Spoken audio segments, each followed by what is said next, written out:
Hello everyone, welcome to Black Mirror Horror. कैसे हैं आप सब? आई होप आप सब ठीक होंगे। आज की कहानी आप लोगों के कहने पर शमशान भैरवी के ऊपर लेकर आई हूँ, जो काफ़ी ख़तरनाक होने वाली है। कहानी शुरू हो उससे पहले हमारे चैनल को सब्सक्राइब कर ले और बेल आइकन को भी ऑन कर ले ताकि हमारी हर वीडियो आप तक पहुँच सके। तो चलिए शुरू करते हैं हमारी आज की कहानी। बनारस शहर काफ़ी सुप्रसिद्ध शहर है। यहाँ पर लोगों की काफ़ी भीड़ रहती है। कई लोग दर्शन करने और घूमने के लिए आते हैं। बनारस इतना खूबसूरत है कि कहा जाता है यहाँ जो एक बार आ जाए उसका वापस जाने का मन नहीं करता। यहाँ आकर काशी विश्वनाथ मंदिर जाना बहुत ही ज़रूरी है, क्योंकि 12 ज्योतिर्लिंग मंदिरों में से एक है। कहा जाता है कि भगवान शिव ने खुद इस नगरी को बनाया था और ये उनके त्रिशूल पर स्थित है। यहाँ पर मान्यता है कि जो कोई शिवजी पर गंगा जल चढ़ाता है उसको मोक्ष ज़रूर मिलता है। पास में ही दशाश्वमेध घाट है। ये माँ गंगा का घाट है। लोग अपने पाप को धोने के लिए आते हैं। कहा जाता है माँ गंगा जब धरती पर उतरी थी तो काशी में आकर उन्होंने वरदान दिया था, जो भी इस घाट पर स्नान करेगा उसको मोक्ष और सद्गति ज़रूर मिलेगी। बनारस में पूरे दिन भर खूब चहल पहल रहती है। यहाँ की हर गलियाँ भगवान के भक्ति से रमी हुई हैं। यहाँ पर आकर ही लोगों के मन को बहुत शांति मिलती है। इसी शांति और सुकून भरे शहर में दीपा रहती थी। दीपा 28 साल की एक लेखिका थी जो अपनी डरावनी कहानियों के लिए काफ़ी पॉपुलर थी। उसके कलम में इतना जादू था कि लोगों को कहानी को फील करवा दे। उसका पूरा दिन कहानी सोचने और लिखने में ही निकल जाता। बस शाम को ही वो बाहर जाती थी। शाम के वक्त दीपा दशाश्वमेध घाट पर माँ गंगा की आरती देखने रोज जाती। घाट पर कई सारे लोग इकट्ठा होकर आरती देखते हैं।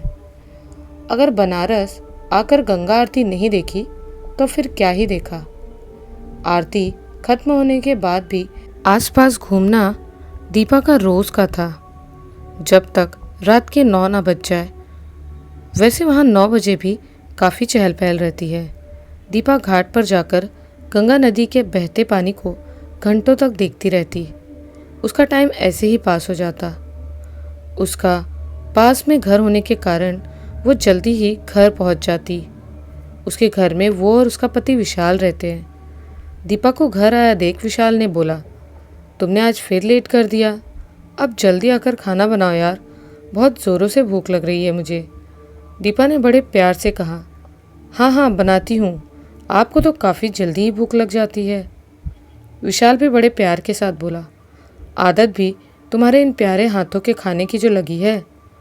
दीपा किचन में जाकर जल्दी कुछ न कुछ खाने के लिए बना लेती है। कुछ ही देर में खाना बनाकर विशाल को आवाज़ लगाती है, खाना निकाल कर रख दिया है, खा लेना।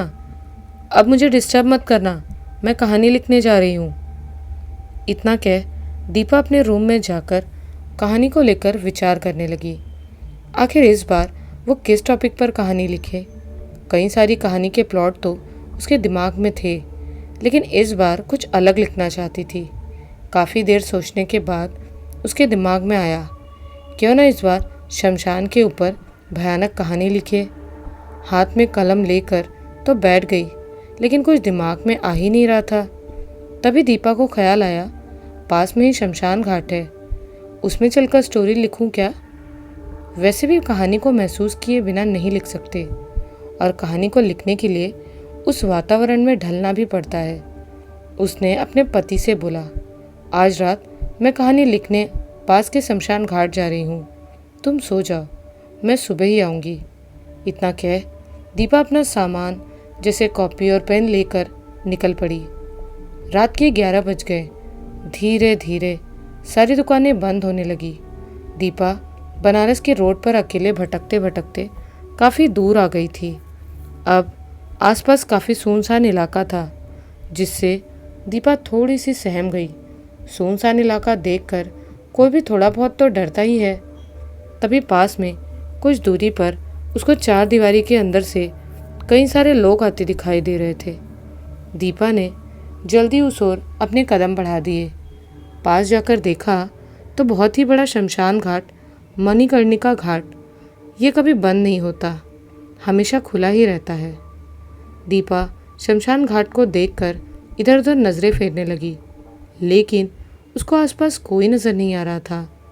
अब उसने वहीं खड़े होकर सोचना शुरू कर दिया, आखिर अंदर जाया जाए या ना जाए। अगर अंदर नहीं जाऊंगी तो कहानी कैसे लिख पाऊंगी। काफ़ी हिम्मत करके दीपा ने अंदर कदम रख दिया। दीपा के अंदर जाते ही जैसे धीमी हवा चलना शुरू हो गई। उसने देखा कि शमशान घाट में कई सारी लाशें जल चुकी थी, तो कुछ हल्की हल्की जल रही थी, लेकिन वहाँ पर कोई नज़र नहीं आ रहा था जिससे दीपा पूछ सके कि वो यहाँ रुककर कहानी लिख सकती है या नहीं।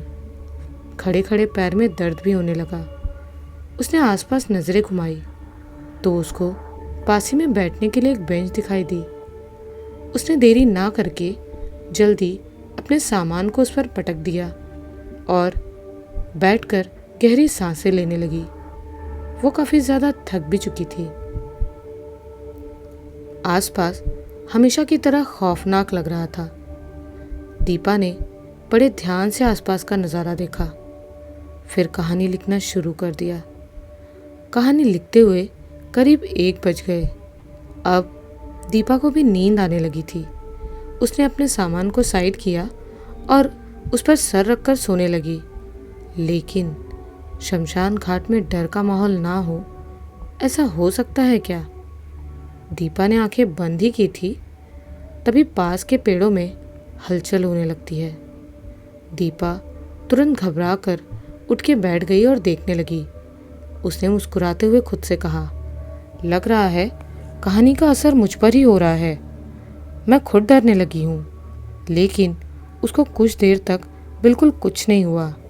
कुछ देर हलचल ना होने पर उसने वापस सोने की कोशिश की, लेकिन फिर से आंख झपकते ही हलचल शुरू हो गई। पर इस बार दीपा ने बस आंखें खोलकर ही देखा, लेकिन फिर कुछ दिखाई नहीं पड़ा। अब दीपा को धीरे धीरे काफ़ी तेज़ नींद आने लगी। उसने खुद से बड़बड़ाते हुए बोला, ये हलचल तो शमशान घाट में नॉर्मल होगी, मुझे इस पर ध्यान नहीं देना चाहिए। इतना सोच उसने आंखें बंद कर ली। कुछ ही देर में गहरी नींद में चली गई। उसके सोए हुए आधे घंटे से करीब हो चुके थे। तभी दीपा के कानों में किसी के धीरे धीरे अजीब सी आवाज़ सुनाई देने लगी।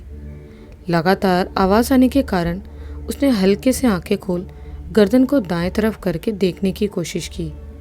उसको फिलहाल तो कुछ नहीं दिखाई दे रहा था और ऊपर से आंखों में नींद होने के कारण और भी कुछ नहीं दिखाई दिया।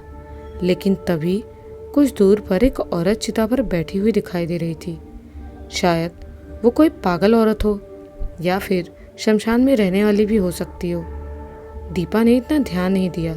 दीपा ने वापस अपनी आंखें बंद करके सोने लगी। लेकिन कुछ ही देर आंख लगे हुए थे कि फिर से किसी के मंत्र पढ़ने की आवाज़ आई। इस बार उसको आवाज़ एक की नहीं, कई लोगों की सुनाई दे रही थी। दीपा नींद में बड़बड़ाई, ये तांत्रिक लोग भी ना आधी रात में ना खुद सोते होंगे, ना ही शमशान में रहने वालों को। अभी एक था, अब और आ गए। इनको तो बस रात के अंधेरे में अपनी तांत्रिक क्रिया करनी होती है। इतने में दीपा अपनी जगह से उठकर देखने के लिए जाने लगी। आखिर कौन सा तांत्रिक इस शमशान घाट में है। दीपा चिताओं के बीच से होते हुए गुजरे जा रही थी। आसपास से लाशें जलने की गंध दीपा से बर्दाश्त नहीं हो रही थी। उसने अपना मुंह ढक आगे बढ़ने लगी। तभी उसने देखा एक अर्धनग्न अवस्था में औरत चिता पर रखी लाश को ज़मीन पर बैठ नोच नोच कर खा रही थी और दूर दूर तक कोई भी नहीं दिखाई दे रहा था। दीपा की नज़र जैसे उस पर पड़ी, उसको लाश खाता देख दीपा को उल्टी आने लगी। एक औरत जानवरों की तरह लगातार लाश खा रही थी। मांस का खून उसके मुंह में भर गया था। उसका रूप देखने में काफ़ी डरावना लग रहा था। उसने शरीर पर केवल लाल लहंगा पहन रखा था। तभी दीपा ने औरत को देख खुद बोली, छी, कितना घिनौना लग रहा है ये दृश्य। उतने में उस औरत ने अपनी लाल आंखें उठाकर दीपा को जैसे ही देखा, दीपा अंदर तक सहम उठी। औरत ने गुस्से में बोला, भाग जा लड़की, हमारे कार्य में दखल नहीं देना, समझी। दीपा ने गुस्से में आकर कहा, नहीं जा रही, और अपनी ये घिनौनी तंत्र विधि बंद करो। औरत को इस बात से काफ़ी गुस्सा आने लगा था, लेकिन गुस्से का घूंट पीते हुए कहा, मान जा लड़की, चली जा यहाँ से, वरना अंजाम सही नहीं होगा। उतने में दीपा कुछ कहती उससे पहले उस औरत ने अपने हाथ में एक खंजर उठा लिया। ये देख दीपा काफ़ी घबरा गई और वहाँ से दौड़कर भागने लगी, जिस कारण पास में कुछ मांस के टुकड़े, अंडा, बताशे और मदिरा रखी हुई थी। दीपा के जल्दी भागने के कारण उसका पैर उस भोग से जा टकराया और मदिरा पूरी ज़मीन पर गिर गई और बाकी भोग पैर से स्पर्श हो गया। दीपा ने बिल्कुल ध्यान नहीं दिया। वो जल्दी अपनी जगह पर जाकर बैठ गई और लंबी लंबी सांसें भरने लगी। कुछ देर के बाद सब नॉर्मल होने के बाद दीपा बेंच पर लेट गई और लेटते ही सो गई। लेकिन फिर से आवाज़ सुनाई देने लगी। इस बार मंत्र की नहीं, बल्कि किसी के हुंकार भरने की। हर बार की तरह इस बार भी उसने नज़रअंदाज ही करना सही समझा और सोती रही। काफ़ी देर तक दीपा को ऐसा एहसास होते रहा, लेकिन उसने आंखें तक नहीं खोली। पूरे 1.5 घंटे बाद दीपा को किसी के गुर्राने की आवाज़ सुनाई देती है। कोई काफ़ी ज़ोर ज़ोर से गुर्रा रहा हो। बार बार ये आवाज़ दीपा के कानों में जा रही थी। आखिरकार वो उठकर बैठ गई और जैसे ही उसने सामने की तरफ देखा, उसकी आंखें खुली की खुली रह गई। माथे से पसीने की धार बहने लगी। दीपा ने देखा, हल्की जलती चिताओं के पास एक औरत विकराल रूप में खड़ी थी। श्याम वर्ण की उस औरत ने लाल रंग का लहंगा पहन रखा था और कमर पर मुंड माला बांध रखी थी और गले में भी बड़ी सी मुंड माला पहन रखी थी, और वो जलती चिता पर बैठ मांस खा रही थी। पास में कई सारी बुरी आत्मा आसपास दर्द से कर्राह रही थी और वो औरत चिता से उठकर उन आत्मा को बुरी तरह आग में जलाना शुरू कर देती है। ये दृश्य देखकर दीपा की दिल की धड़कन तेज हो चुकी थी। तभी वो औरत दीपा की ओर देखने लगी। दीपा तुरंत घबरा गई। उतने में उस औरत के बाल हवा में बिखरने लगे। आंखें पूरी लाल हो गई थी। वो तेजी से दीपा की ओर बढ़ने लगी। दीपा घबराहट के साथ खुद से बोली, ये औरत कहीं वही तो नहीं, और ये मेरे पास क्यों आ रही है। वो डरावनी औरत दीपा के करीब पहुंचकर उसकी आंखों में देखकर बोली, तूने मेरे कार्य में बाधा डालकर सही नहीं किया, इसका अंजाम काफ़ी बुरा होगा। दीपा कुछ कह पाती, उतने में वो औरत वहाँ से गायब हो गई। लेकिन जितनी बुरी जली आत्मा थी, वो सब दीपा पर हमला कर देती है। उसे ये देखा नहीं गया और वो बेहोश हो गई। तभी किसी ने दीपा के चेहरे पर पानी के छींटे मारे। इससे दीपा को होश आया। वो उठकर देखी तो एक आदमी उसके पास बैठ उसको उठाने की कोशिश कर रहा था। दीपा घबराहट भरे लहजे में बोली, कौन हो तुम? क्या जो मैंने उस वक्त देखा वो सच था? किसकी बात कर रही हैं आप? मैं तो इस शमशान घाट में लाशें जलाने का काम करता हूँ। आपको ज़मीन पर लेटा हुआ देखा तो दौड़ कर आया। वैसे कौन हैं आप और क्या हुआ था? उस आदमी ने दीपा से पूछा। यह आदमी शमशान घाट का राजा डोम था। डोम उसे कहते हैं जो लाशें जलाता है। उसने दीपा को ज़मीन पर पड़ा हुआ देख वो उसके पास आया। दीपा ने इतने सारे सवाल सुन बोली, वो मैं पेशे से एक लेखिका हूँ और यहाँ पर कहानी लिखने के लिए आई थी, लेकिन पता नहीं एक औरत उस चिता के पास में दिखी। उसके बाद मैं बेहोश हो गई। आदमी ने हैरानी से पूछा, लेकिन इस वक्त तो कोई औरत शमशान घाट में नहीं आती। लेकिन मुझे तो दिखी थी ना, दीपा ने ज़ोर आवाज़ में उससे कहा। वो आदमी बोला, ठीक है, आपको रात में यहाँ रुकना नहीं चाहिए था, सही नहीं है आपके लिए, आप अपने घर जाइए। दीपा ने मोबाइल में समय देखा तो रात के 3 बज रहे थे। दीपा ने उस आदमी से कहा, हाँ सही कहा आपने, मुझे घर चलना चाहिए। उसने अपना सामान उठाया और घर की ओर चल दी। घर पहुंचकर बेल बजाना शुरू कर दिया, लेकिन विशाल गहरी नींद में सो रहा था। कई बार बेल और कॉल करने के बाद आखिरकार विशाल ने गेट खोल ही दिया और दीपा अंदर जाकर सो गई। विशाल ने भी दीपा से कुछ नहीं पूछा। इधर सुबह हो चुकी थी, दिन के 12 बज गए थे। विशाल ने देखा दीपा अभी तक गहरी नींद में सो रही है। उसने तुरंत दीपा को उठाया। दीपा उठो, 12 बज गए, कब उठोगी तुम? दीपा के कान में विशाल की आवाज़ गई। वो तुरंत उठकर बैठ गई और हैरानी से बोली, क्या 12 बज गए? विशाल ने हाँ में गर्दन हिला दी। दीपा जैसे ही उठकर बैठी, उसका सर दर्द से फटे जा रहा था, लेकिन फिर भी जल्दी से उठकर नहाने चली गई। उसके बाद स्टोरी लिखने लगी। ऐसे ही पूरा दिन निकल गया। उसने रात का खाना बनाया और फिर से कहानी लिखने बैठ गई। स्टोरी लिखते वक्त दीपा ज़्यादातर अकेली ही रहती। इस वक्त भी अकेली ही थी। दीपा कल रात में हुए उन चीज़ों की सोच में डूबी हुई थी। उसका मन नहीं कर रहा था अब कहानी लिखने का। दिमाग में बार बार शमशान घाट की वो औरत घूमे जा रही थी। आखिर वो कौन थी वो औरत, और शमशान में क्या कर रही थी?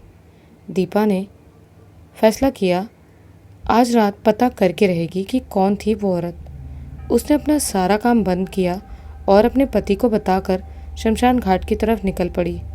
विशाल ने मना किया, लेकिन फिर भी नहीं मानी। दीपा उन सुनसान भरे रास्तों से गुजरते हुए चलते जा रही थी।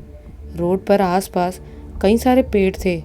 उन पेड़ों के बीच बार बार किसी की हंसी सुनाई देती। दीपा के काफ़ी देखने पर कुछ भी दिखाई नहीं पड़ता। वो ये सब अनदेखा कर आगे बढ़ती जा रही थी। कुछ ही देर में दीपा शमशान घाट पहुंच ही गई। मणिकर्णिका घाट आज काफ़ी खौफनाक और रहस्यमय लग रहा था। पास में ही कुछ लाशें जल रही थी और कोई भी इंसान दिखाई नहीं दे रहा था। दीपा पास में बैठ कल वाली औरत का इंतज़ार कर रही थी। वो जानना चाहती है आखिर कौन है वो। कई घंटे इंतज़ार करने के बाद भी कोई दिखाई नहीं दिया। अब दीपा को लग रहा था वो औरत नहीं आने वाली। उसका घर जाने का मन होने लगा। तभी उसने सोचा वो औरत जहाँ दिखी थी वहाँ एक बार घूम के आती हूँ। ये सोच दीपा उस ओर जाने लगी। काफ़ी सुनसान होने के कारण दीपा के कदमों की आहट बिल्कुल साफ सुनाई दे रही थी। आसपास लाशें जलकर ठंडी हो रही थी। उतने में अचानक कुछ दूरी पर कोई दिखाई दे रहा था। उस तरफ अंधेरा ज़्यादा होने के कारण दीपा ठीक से नहीं देख पा रही थी। देखने पर ऐसा लग रहा था जैसे कोई इंसान ही हो। दीपा को लगने लगा कहीं वही औरत तो नहीं। ये सोच दीपा उसके करीब जाने लगी। करीब पहुंचते ही अब कोई दिखाई नहीं दे रहा था।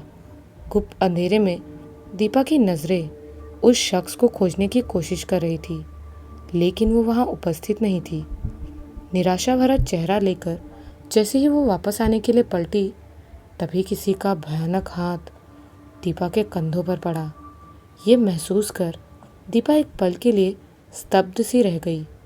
जैसे ही उसने पीछे पलटकर देखा तो डर के मारे उसकी आंखें फैल गई। उन आंखों में खौफ पैदा होने लगा था। दीपा ने देखा एक अभद्र वेशभूषा में औरत खड़ी थी।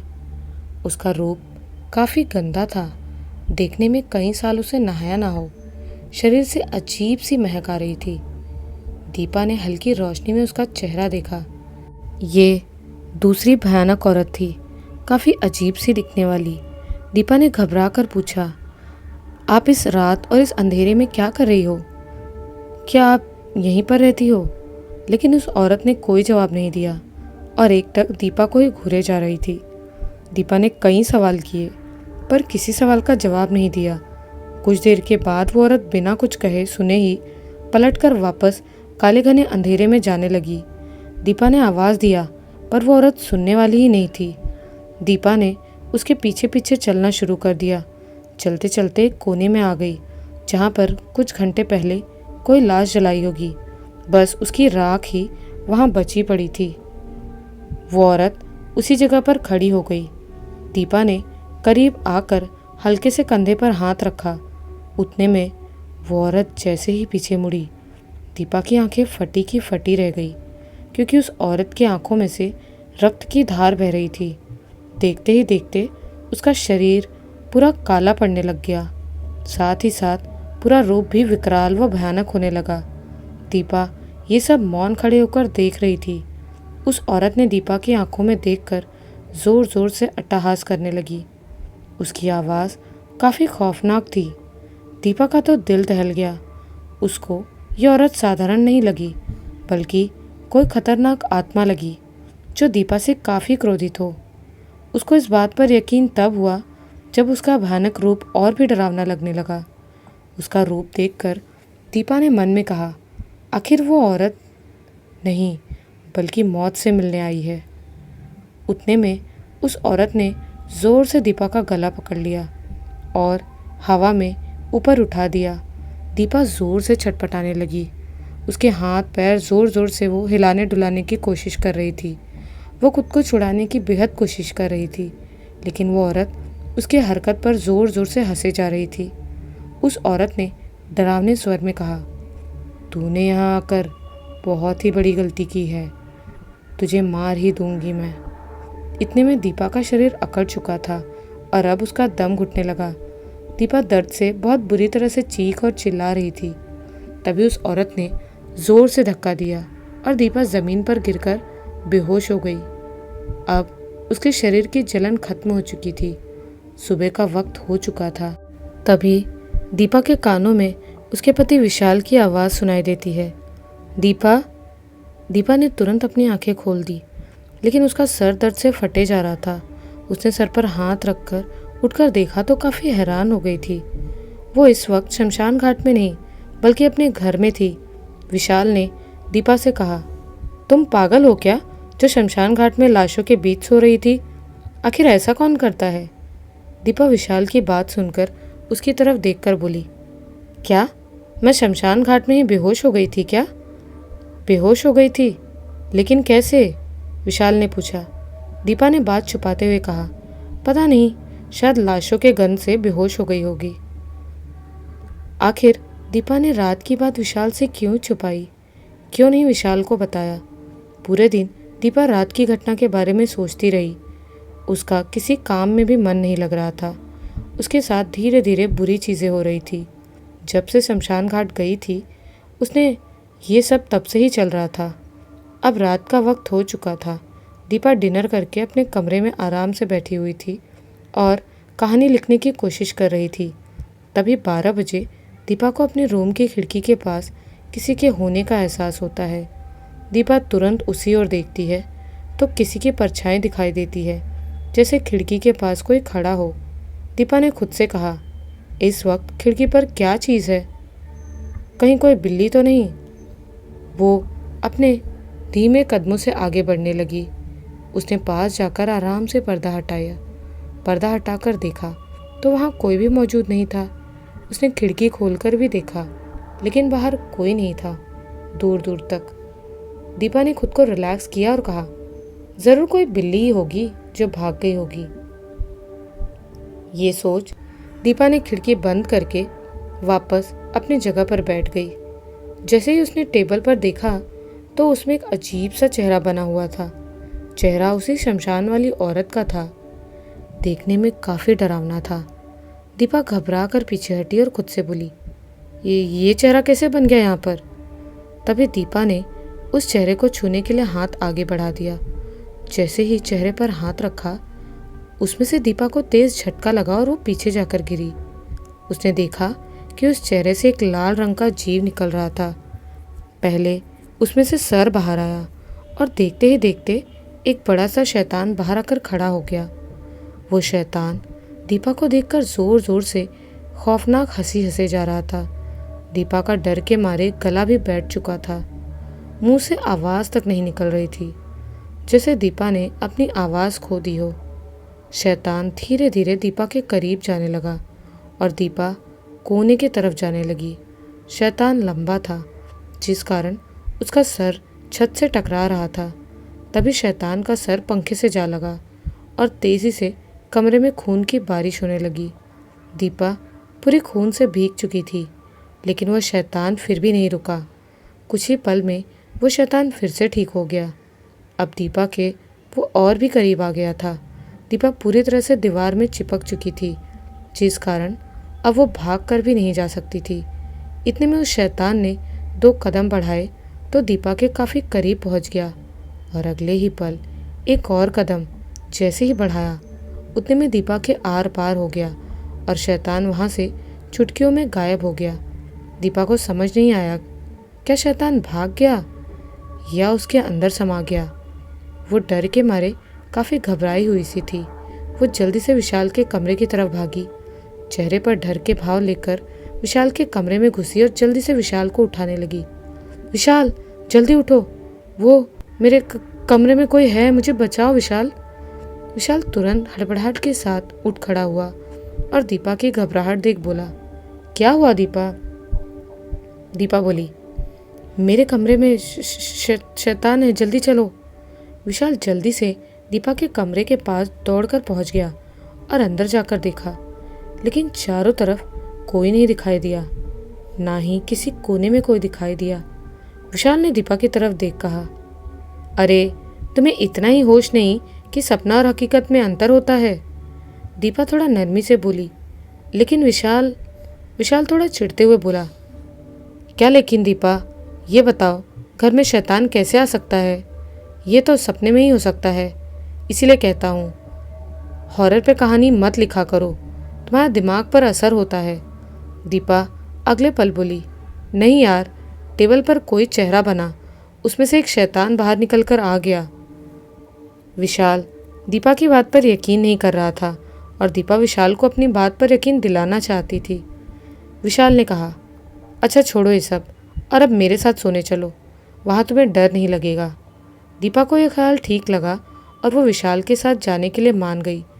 जाते वक्त दीपा ने अपने कमरे से किसी औरत की खिलखिलाते हुए हंसी सुनी, लेकिन वो आवाज़ बस उसी को सुनाई दी, विशाल को नहीं। ये चीज़ दीपा ने विशाल के रिएक्शन से भाप ली थी। वो आवाज़ काफ़ी धीमे और खौफनाक थी। दीपा पीछे मुड़कर देखे ही जा रही थी, लेकिन विशाल उसको ज़बरदस्ती ले गया। शायद वो हंसी की आवाज़ केवल दीपा को ही सुनाई दे रही थी। दीपा बिस्तर पर लेटे हुए सोचती है, ये सब क्या हो रहा है मेरे साथ? कभी शैतान दिख रहा है तो कभी कोई डरावनी सी औरत, कहीं कोई प्रेत आकर मुझसे चिपक तो नहीं गया ना? शमशान घाट में तो भूत प्रेत ही रहते हैं।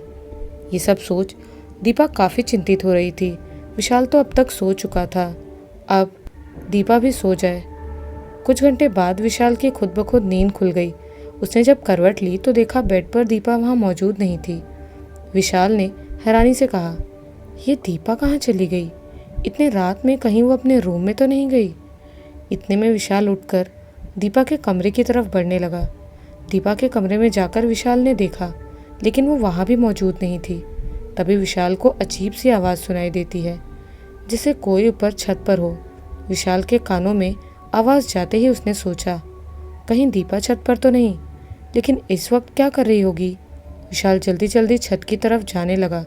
उसके चेहरे पर हल्के घबराहट के भाव थे। जैसे ही उसने छत पर देखा तो उसके पैरों तले ज़मीन ही खिसक गई। विशाल को अपने आंखों पर बिल्कुल यकीन नहीं हो रहा था।